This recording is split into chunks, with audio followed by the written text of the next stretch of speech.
Aboru aboiô! Olá, queridos amigos e seguidores que com tanto carinho e respeito acompanham os nossos vídeos aqui no nosso canal no YouTube, Casa da Boa Sorte. Sou o Babá Ireciriel Odeleza Arcel e tô aqui mais um mês para interagir com vocês que acompanham o meu trabalho, tanto aqui no YouTube como lá no Instagram, no Facebook, enfim. É sempre um prazer para mim compartilhar boas informações com vocês.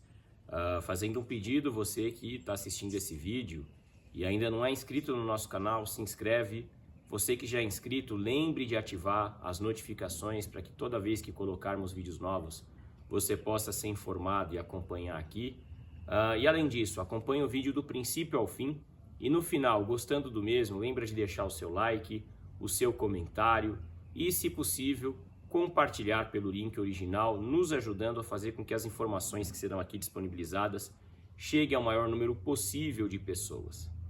Eu agradeço desde já a sua audiência aqui no canal e todo o respeito que cada um de vocês ofertam para mim ao longo desses anos na internet. Lembrando que eu estou aqui mais uma vez para falar a respeito da religião tradicional Yorubá, uma vez que é essa tradição que eu sou sacerdote que eu pratico há 25 anos. Procuro falar pouquíssimo de outras tradições religiosas, respeito a todas e é justamente por respeitar que evito tecer comentários. As poucas vezes que faço é sempre como parâmetro comparativo, uma vez que a grande maioria dos meus seguidores tem mais contato com as religiões afro-brasileiras do que com a religião tradicional Yorubá. Gente, o tema de hoje é um tema polêmico, porém que eu vou vir aqui falar com muito respeito e serenidade para dar a você a possibilidade de ouvir tudo o que será dito e tirar suas próprias conclusões. O tema de hoje, como vocês veem no título, é o seguinte: jogo de búzios é Ifá? Bom, é importante dizer que na terra Yorubá, entre todos nós que somos devotos de Orunmilá e dos orixás, existem várias versões. E eu vou vir aqui hoje compartilhar as que eu conheço para que você que me assiste possa analisar e tirar suas conclusões. Lembrando que na cultura Yorubá, que é uma cultura oral, nós não podemos fazer, em alguns casos, afirmações, porque não existem não existem mecanismos que nos dá a possibilidade de provar aquilo que está sendo dito. E para a gente afirmar algo com 100% de certeza, existe a necessidade de uma pesquisa profunda, um estudo e que esse estudo chegue a uma conclusão. E não há conclusões, existem versões. A primeira versão a respeito disso está dentro do Sagrado do Ifá Okoronso-de, que diz que Olodumare, o ser supremo do Orun, decidiu que iria compartilhar a sua sabedoria por completo, com um orixá apenas, uma vez que todos já tinham acesso a parte dessa sabedoria. Todos os orixás foram convocados e todos foram orientados e instruídos de que eles deviam sair à procura da sabedoria de Olodumare, e aquele que encontrasse teria posse da mesma. Nenhum dos orixás consultou o oráculo ou foi fazer ebó. Todos saíram procurando a sabedoria de Olodumare. Apenas 2 orixás tiveram a preocupação de consultarem e fazerem ebó: Orunmilá e Oxum. Oxum, entretanto, optou em fazer o ebó pela metade. Orunmilá fez o ebó completo. Oxum chegou no local exato onde estava a sabedoria de Olodumare. Porém, a sabedoria estava enterrada, muito funda. Oxum começou a cavar, e em um dado momento ela se cansou e desistiu. Foi embora. Orunmilá olhou naquele buraco e intuiu que ali estaria a sabedoria de Olodumare. E, portanto, ele continuou cavocando. Cavocou e encontrou. Orunmilá, então, nesse verso, foi o orixá que teve acesso a toda a sabedoria do Ser Supremo. Entretanto, Orunmilá, como forma e meio de reconhecer o esforço de Oxum, compartilhou com ela boa parte dessa sabedoria. Existe uma outra versão que diz o seguinte: Orunmilá, ele era casado com Oxum e ele consultava Ifá constantemente. Oxum, nesse caso, sempre via Orunmilá consultando e atendendo as pessoas. E ela aprendeu versos de alguns Odu. Até que um dia Oxum se viu numa polêmica. Qual polêmica? Orunmilá viajava muito para atender consulentes em diversos lugares. E sempre Oxum ficava sozinho em casa e vinham pessoas atrás de Orunmilá. Oxum um dia virou para Orunmilá e falou: Orunmilá, sempre que você viaja, pessoas vêm atrás de você. Eu posso ajudá-las. Eu não sei tudo do oráculo que você trabalha, mas eu sei algumas coisas de alguns Odu. Aí nesse verso, nessa história, nessa versão, com a ajuda de Orunmilá e Exu, Oxum criou o jogo de 16 búzios, chamado Idaxá, ou Orixá de Idá, ou simplesmente Erindilogum. Tendo criado esse sistema, Oxum acessaria apenas das 17 possibilidades que você tem no jogo de búzios, a possibilidade de todos os búzios caírem fechados, que nós chamamos de Opira, como nós temos 16 possibilidades de as faces caírem para cima, e cada uma tem um nome, que também varia muito de acordo com a família e com o culto de orixá e da região. Dessas 17 possibilidades, Oxum acessaria apenas 12, que é justamente os 12 códigos que ela teve a possibilidade de aprender versos com profundidade. Então daí, nessa versão, o jogo de 16 búzios teria sido criado para que Oxum pudesse auxiliar aqueles que viessem atrás de Orunmilá e não o encontrassem. Oxum, nesse caso, compartilhou com alguns outros orixás essa sabedoria. Por isso que nós temos na religião tradicional Urubá orixás que têm o jogo de 16 búzios como um mecanismo oracular e orixá que não tem o 16 búzios como mecanismo oracular. Essas duas versões que eu contei são as versões que nós, devotos de Orunmilá, mais acreditamos. Agora vem a versão que a grande maioria dos sacerdotes de orixá acreditam, que é qual? Olodumare, no princípio, entregou para Obatalá uma bolsa. Nessa bolsa ele falou: sempre que você precisar se comunicar comigo, use os apetrechos que estão nessa bolsa para acessar a minha sabedoria. Quando Obatalá abriu essa bolsa, tinha ali instrumentos feitos de marfim, que originalmente eram usados para ser consultado. Obatalá usava esse oráculo para acessar a sabedoria de Olodumare. Um dia, Obatalá decidiu compartilhar a sabedoria com o orixá Oxum, que era uma grande amiga sua. Em outro dia, Oxum resolveu compartilhar com alguns outros orixás. Mais tarde, esse marfim passou a ser substituído, pelos búzios. E dessa forma, criou-se o oráculo do jogo de 16 búzios. É importante que as pessoas compreendam a seguinte questão. Na religião tradicional Urubá, nós temos várias possibilidades que vêm explicar uma prática ou um costume.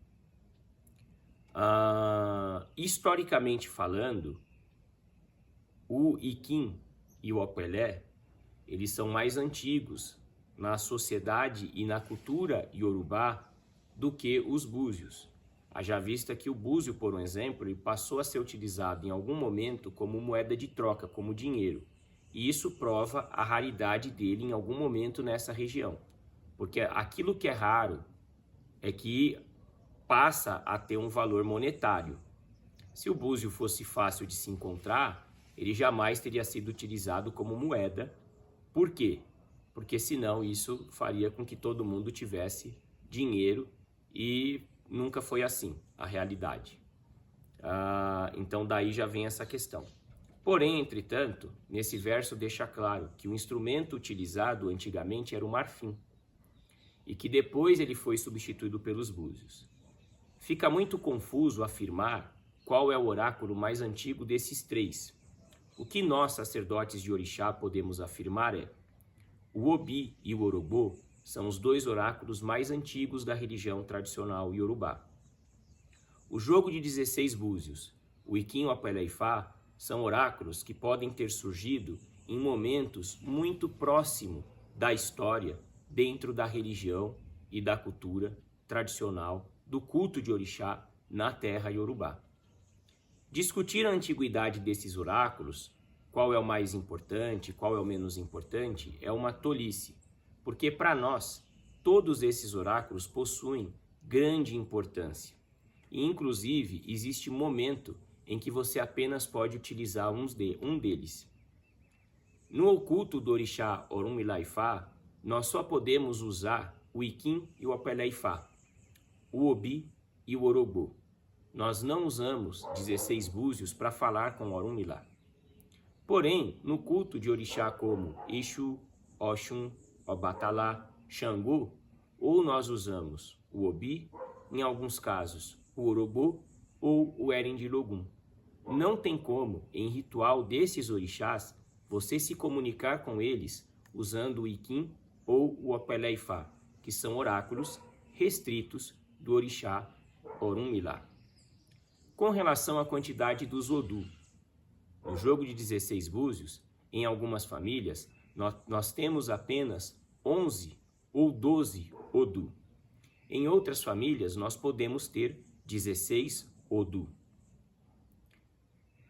Mesmo que no Ikin e no Apelé-Ifá nós tenhamos 256 Odu, tem famílias que conseguem no jogo de búzios associar esses Odu tal como ocorre no Ifá.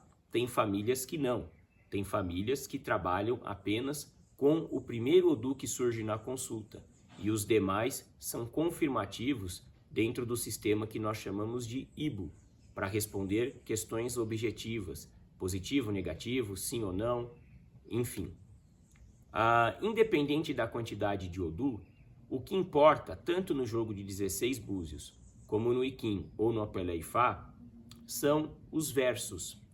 A quantidade de poemas que o sacerdote ou a sacerdotisa tem memorizado, que vai possibilitar, durante a consulta, acessar aquela sabedoria ancestral para instruir, orientar o seu consulente.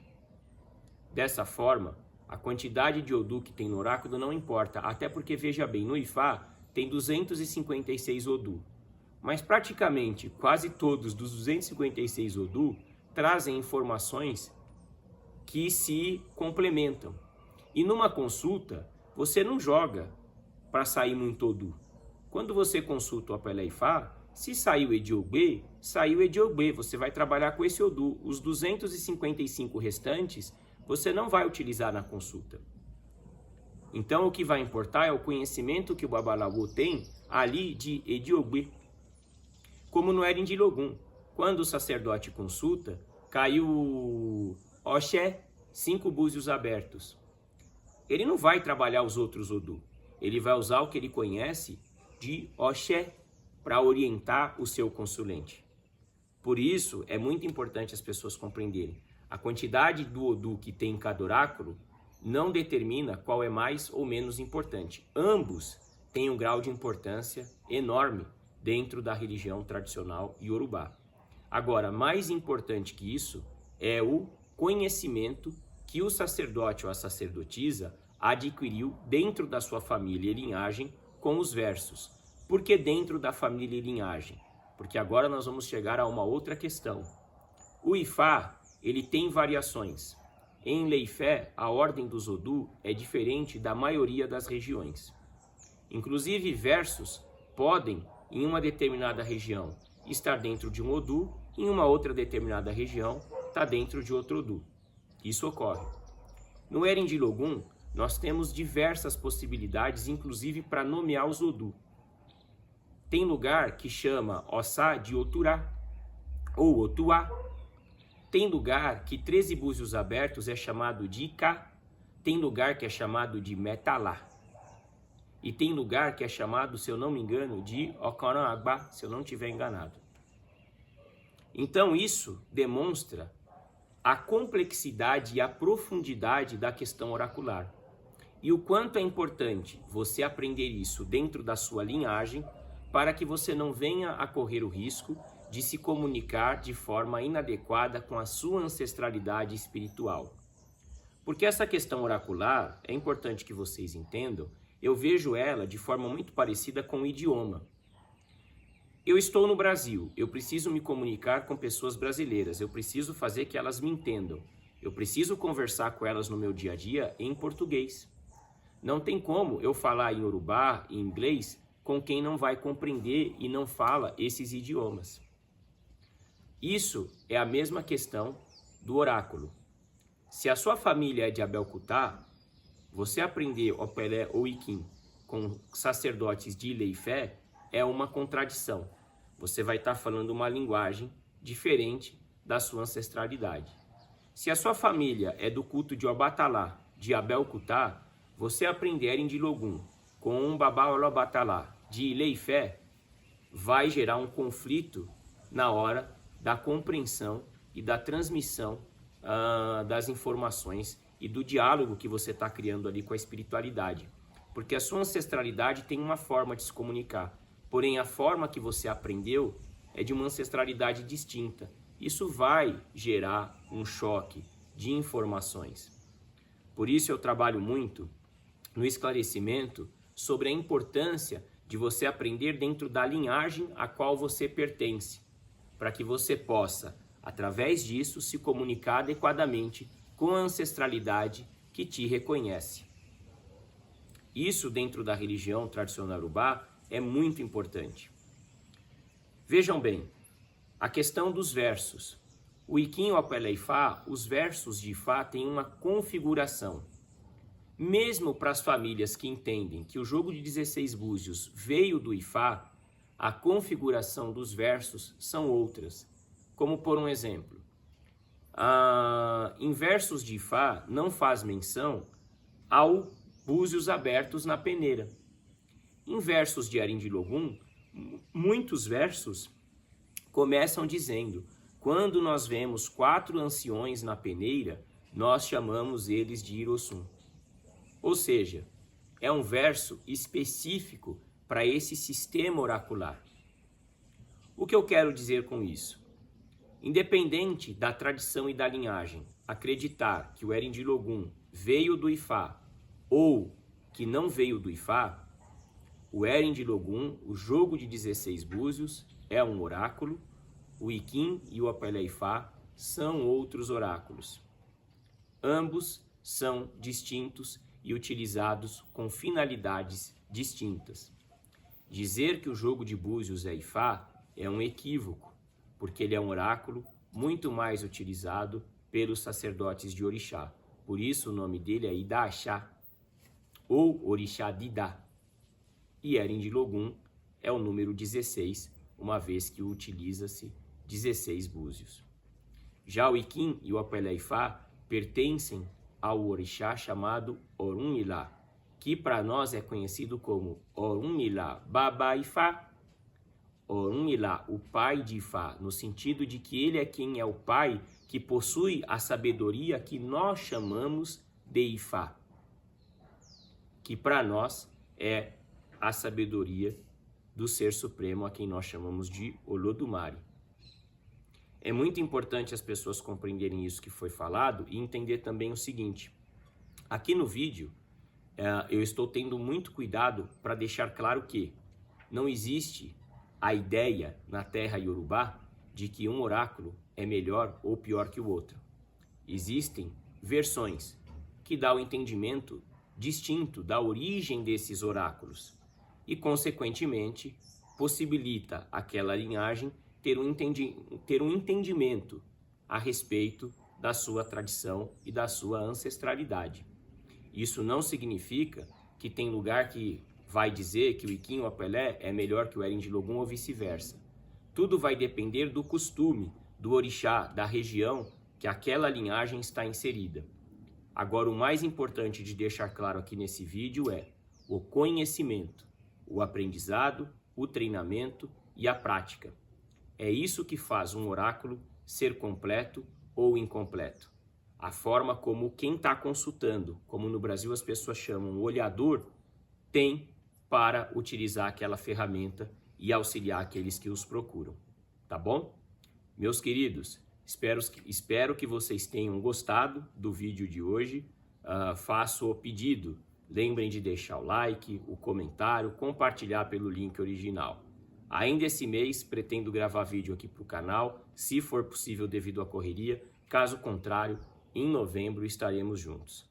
Eu agradeço muito a cada um de vocês o carinho e o respeito. Deixo o meu abraço. E como de costume encerro dizendo: obrigado a cada um de vocês pelos olhos e pelos ouvidos atentos. Um grande abraço. Iriu.